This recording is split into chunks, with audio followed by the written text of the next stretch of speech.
नमस्कार मंडळी, श्री स्वामी समर्थ. आज आपण एका अशा विषयावर बोलणार आहोत जो आपल्या सर्वांच्या आयुष्याशी निगडीत आहे.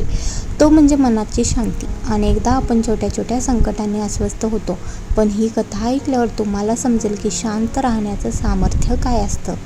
एकदा गौतम बुद्ध आपल्या शिष्यांसोबत एका गावातून दुसऱ्या गावी जात होते.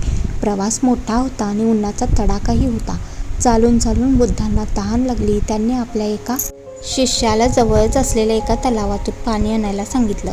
शिष्य तलावापाशी पोचला, पण त्याने पाहिलं की काही लोक तिथे कपडे धुवत होते आणि नुकतीच एक बैलगाडी तिथून गेली होती. यामुळे तलावाचं पाणी पूर्णपणे गढूळ झालं होतं.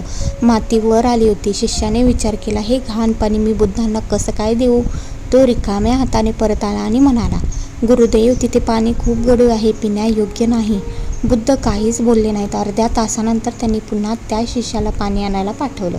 शिष्य पुन्हा तलावावर गेला, पण यावेळी त्याला आश्चर्य वाटलं. तलावाचं पाणी आता अगदी स्वच्छ आणि पारदर्शक झालं होतं. माती तळाला बसली होती. शिष्याने पाणी आणलं आणि बुद्धांना दिलं. बुद्धांनी पाणी घेतलं आणि शिष्याकडे बघून स्मितहास्य करत म्हटलं, बघितलंस, तुला पाणी स्वच्छ करण्यासाठी काहीच करावं लागलं नाही. तू फक्त थोडा वेळ दिलास आणि माती आपोआप तळाला बसली.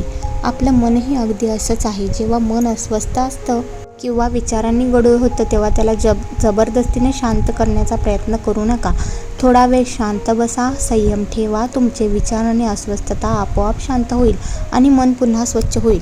मित्रांनो, या कथेतून आपल्याला काय शिकायला मिळतं? जीवनात कितीही कठीण प्रसंग आले तरी शांत राहून घेतलेला निर्णय नेहमीच योग्य असतो. गडबडीत किंवा अस्वस्थ मनात कधीच महत्त्वाचे निर्णय घेऊ नका. कथा आवडली असेल तर नक्कीच लाईक करा.